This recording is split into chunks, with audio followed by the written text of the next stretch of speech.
না, একটা তো হচ্ছে বিএনপি জামাত তো দুটো আলাদা দল, তাদের আলাদা মতাদর্শ আছে তাদের, কিন্তু সবসময় আমরা দেখেছি যে আওয়ামী লীগ সাপেক্ষে তারা সবসময় ঐক্যবদ্ধ ছিল। এবং আমাদের দেশে ইলেকশনের একটা ফরম্যাটও আছে, আপনি দেখবেন যখন বিএনপি জামাত একসাথে ইলেকশন করেছে বেশিরভাগ জায়গায় আওয়ামী লীগ হেরেছে, যখন নিরপেক্ষ ইলেকশন হয়েছে।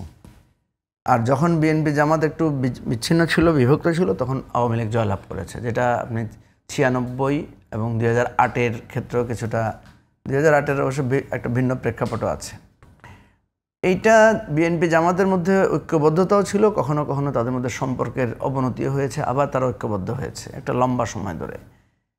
এখন এটা একটা সার্ভেও আছে যে বিএনপি যদি 35 থেকে 40% ভোট পায়, আর আওয়ামী লীগেরও কিন্তু দেখবেন ভোট 35-40-এর কাছাকাছি, তো সেখানে যদি জামাতের 8-10% ওইটা অলওয়েজ উইনিং একটা ফ্যাক্টর তৈরি করে। এবং বিএনপির একটা মানে তখন একটা সার্ভেও ছিল বা একটা গবেষণাও ছিল যে 55টা বা 48টা সিট, এরকম একটা গবেষণা ছিল যে 48টা সিটে বিএনপি 5 থেকে 10,000 ভোটে হেরেছে।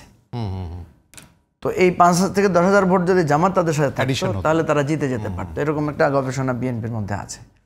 এখন প্রশ্ন হচ্ছে, বিএনপি জামাতের এই ইলেকটোরাল জোটের বাইরেও আমরা দেখেছি আন্দোলনেও বিএনপি জামাত কিছুটা একীভূত না থাকলেও, একসময় তো 20 দলীয় জোট একসাথে ছিল, পরে তাদের মধ্যে একটা ফাটল তৈরি হয়েছে, তারা আলাদা হয়েছে। কিন্তু আওয়ামী লীগ সবসময় বিএনপি জামাত বলে একটা রেটরিক তৈরি করেছিল, এটা আমরা সবাই জানি, এবং যে কিছু হলেই বলতো যে এটা বিএনপি জামাতের ষড়যন্ত্র।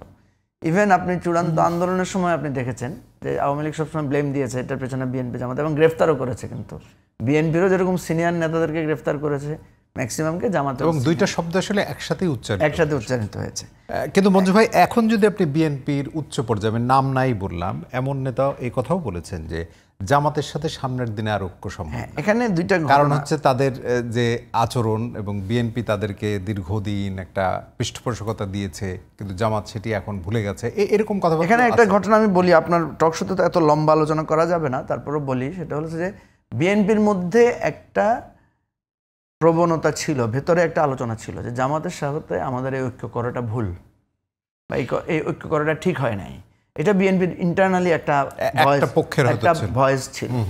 ঠিক একইভাবে জামাতের মধ্যে একটা ভয়েস ছিল যে আমরা বিএনপির সাথে ঐক্য করে আমাদের কী লাভ হলো, আমরা আওয়ামী লীগের দ্বারা নির্যাতিত হইলাম, বিএনপির কারণে আমরা এত বড় ক্ষতিগ্রস্ত হইলাম। কারণ জামাতকে আওয়ামী লীগ নানাভাবে প্রস্তাব দিয়েছে যে তোমরা বিএনপি থেকে সরে আসো, সরে আসলে তোমাদেরকে ফাঁসি দেওয়া হবে না, তোমাদের দল নিষিদ্ধ করা হবে না, এই ধরনের একটা ডায়লগ ছিল। কিন্তু জামাত কখনো ওই ডায়লগে পার্টিসিপেট করে নাই। তাদের মধ্যে একটা ভয়েস ছিল যে আমরা এত এত ত্যাগ করলাম, এত ক্ষতিগ্রস্ত শিকার হলাম শুধু বিএনপির সাথে অ্যালায়েন্সে থাকার কারণে। এটা আসলে এটা একটা আনসেটেল একটা ডিবেট যে জামাতের কারণে বিএনপি বিপদগ্রস্ত না বিএনপির কারণে জামাত বিপদগ্রস্ত। কিন্তু প্রত্যেকটা ক্ষেত্রে আমরা দেখেছি জামাতকে বিএনপি থেকে সরে আসার জন্য প্রেশার দেওয়া হয়েছে, আবার বিএনপিকে সবসময় জামাত নামে ট্যাগ দেওয়া হয়েছে যে বিএনপি হচ্ছে জামাতের রক্ষা কবচ, বিএনপি হচ্ছে রাজাকারদের মানে পৃষ্ঠপোষকতা দিচ্ছে, এই ধরনের ব্লেম বিএনপিকে খেতে হয়েছে। আরেকটা প্র্যাকটিক্যাল ফিল্ডে বিএনপির মধ্যে একটা ভয়েস ছিল, এটা হেলাল ভাই আরও ভালো জানবেন। সেটা হচ্ছে যখনই জামাতের সাথে বিএনপি কোনো সমাবেশ করে, তখন প্রায় মিটিংগুলোতে দেখা গেছে যে ধরেন মিটিং হলো 2টায়, জামাতের লোকেরা দেখো যারা যেহেতু একটু বেশ অর্গানাইজড পার্টি, তারা দেখা গেলো যে 10টা 12টায় এসে মিটিংয়ের সামনে পুরা তাদের দখলে মানে তারা পজিশন নিয়েছে। তো তখন বিএনপির লোকেরা অনেক অস্বস্তি বোধ করতো যে আমরা জামাতের সাথে ঐক্য করার কারণে তো আমাদের আর মানে ফোকাসটা হচ্ছে না। তো একটা পর্যায়ে কিন্তু বিএনপি তখন জামাতের থেকে পৃথক হয়ে গেছে, এবং এরপরে কিন্তু বিএনপির কিছুটা লাভ হয়েছে। যেমন আপনি দেখবেন একটা সময় এরকম ধারণা হতো যে জামাত না আসলে যে বিএনপির সমাবেশ বড় হয় না, কিন্তু আমরা এই বিগত আন্দোলনে দেখলাম যে না, বিএনপির বিশাল বিশাল সমাবেশ হয়েছে, কারো সহযোগিতা ছাড়াই বিএনপি ঢাকায় লক্ষ লক্ষ লোকের সমাবেশ করেছে, এবং সেই সমস্ত সমাবেশগুলো অনেক মানে আপনার শৃঙ্খলাবদ্ধ ছিল। ফলে এখানে আমি মনে করি দুই দলেরই লাভ হয়েছে। জামাতও তার আলাদা শক্তি সামর্থ্য বিকশিত করতে পেরেছে, বিএনপিও বিকশিত করতে পেরেছে। এখন হঠাৎ করে দুই দলেরই মনে হলো যে আওয়ামী লীগ মনে হয় নাই হয়ে গেছে। এখন যেটা হয় যে শত্রু শেষ হয়ে গেলে এখন নিজেরাই নিজেদের সাথে শত্রুতা শুরু করে। এই জায়গাটা আমি মনে করি বিএনপি জামাতের একটা ভুল হয়েছে, কারণ আওয়ামী লীগ শেষ হয়ে যায় নাই। আওয়ামী লীগ সাময়িকভাবে পরাজিত হয়েছে এবং তারা গিয়ে ভারতে আশ্রয় নিয়েছে, কিন্তু আওয়ামী লীগের এই যে গুপ্ত সাংগঠনিক নেটওয়ার্ক এখন তৈরি হচ্ছে, বিএনপি জামাত এটা টের পাবে তাদের এই বিভক্তির কারণে। ওইটা কিন্তু আগেও আপনি দেখবেন বিএনপি জামাতের এই রেশারেশির কারণে কিন্তু আওয়ামী লীগের উত্থান ঘটেছে। আমি এখন আওয়ামী লীগের উত্থান না ঘটলেও আওয়ামী লীগের যেই আচরণ আমরা দেখতে পাচ্ছি, তাদের মধ্যে কোনো ধরনের মানে অনুশোচনা অনুশোচনা নাই। অনুশোচনা থাকলে ভালো হতো। আওয়ামী লীগ এত বড় একটা দল, তাদের নেতাকর্মীদের মধ্যে অনুশোচনা থাকলে এটা আমাদের দেশের জন্য, গণতন্ত্রের জন্য ভালো হতো। আওয়ামী লীগ যেহেতু অনুশোচনা করছে না, সে সারাক্ষণই কখনো বিএনপি, কখনো জামাত, কখনো এনসিপি, তাদের সাথে তার সে এক ধরনের মানে অঘোষিত যুদ্ধের মধ্যে সে আছে। সুতরাং বিএনপি জামাতের এত তাড়াতাড়ি বিচ্ছিন্ন হওয়াটা আমাদের জন্য ভালো হয় না। এনসিপির তো কালকে একটা মিটিংয়ে দেখলাম যে একজন নেতা বক্তৃতা দিতে গিয়ে উনি লাস্টে বলছেন জয় বাংলা, পরে বলছেন একাধিক জায়গায়, পরে বলেছেন সরি ইনকিলাব জিন্দাবাদ। ওনাকে নাকি পরে পুলিশও দেওয়া হয়েছে। এনিওয়ে, বিএনপিরও আমি এরকম দু এক জায়গায় দেখেছি যে তারা জয় বাংলা স্লোগান দিয়ে পরে তাদেরকে থামানো হয়েছে। আমি এটা দোষ দেখি না। আমি ওনাদের বলছি না, আমি বলছি যে শুনেন, আপনারা নিজেরা করে আরেকজনের দোষ দিচ্ছেন কেন? সবাই একই দোষে দোষী, ঠিক আছে? এখন আমরা কি সেই দোষ থেকে মুক্ত? এবি পার্টি কালকেও আমাকে আমার এক থেকে এক জেলা আহ্বায়ক ফোন করে আমাকে বললেন যে এরকম এরকম আওয়ামী লীগের ইউনিয়নের ছিলেন, সভাপতি ছিলেন, উনি আমাদের দলে জয়েন করতে চায়। আমি বললাম যে না, আমাদের এটা সুযোগ নাই, এটা আমাদের দলের পলিসি। এখন ধরেন এই যে চাচ্ছে জয়েন করতে একজন জেলা আহ্বায়ক, উনি তো নিজেই মানা করে দিতে পারতেন। উনি আমাকে জিজ্ঞেস করতে চাচ্ছেন কেন? কারণ ওনারও মনে হচ্ছে যেন একটা আগ্রহ আছে, কারণ সবাই মনে করে অন্যান্য দলের অবস্থানও তো। হ্যাঁ, আর আওয়ামী লীগের লোকেরা তো এখন চাচ্ছে বিভিন্ন। আমি আওয়ামী লীগের লোক যারা চাচ্ছে এদেরকে দলে নেওয়ার পক্ষে, আমি হেলাল ভাই তখন খেপে যাবে আমার উপরে। কেন পক্ষে আমি বলি?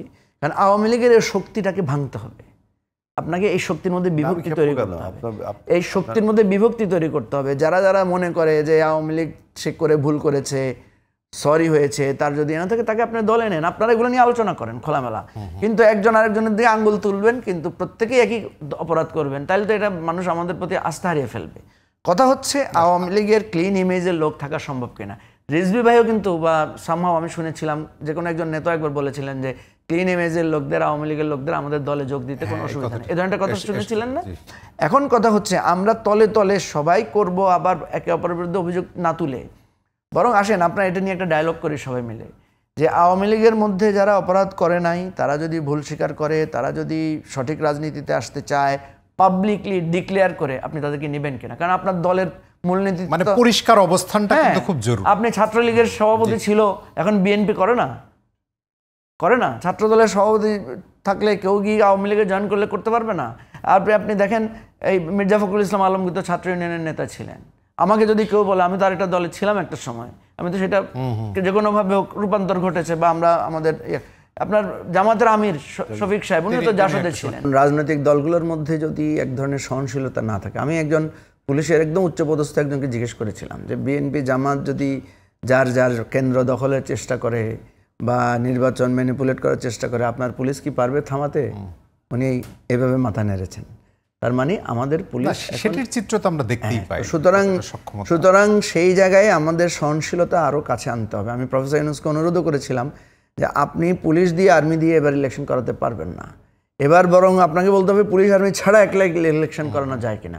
সেই ধরনের ইলেকশন যদি আপনি করাতে পারেন তাহলে ইলেকশন হবে।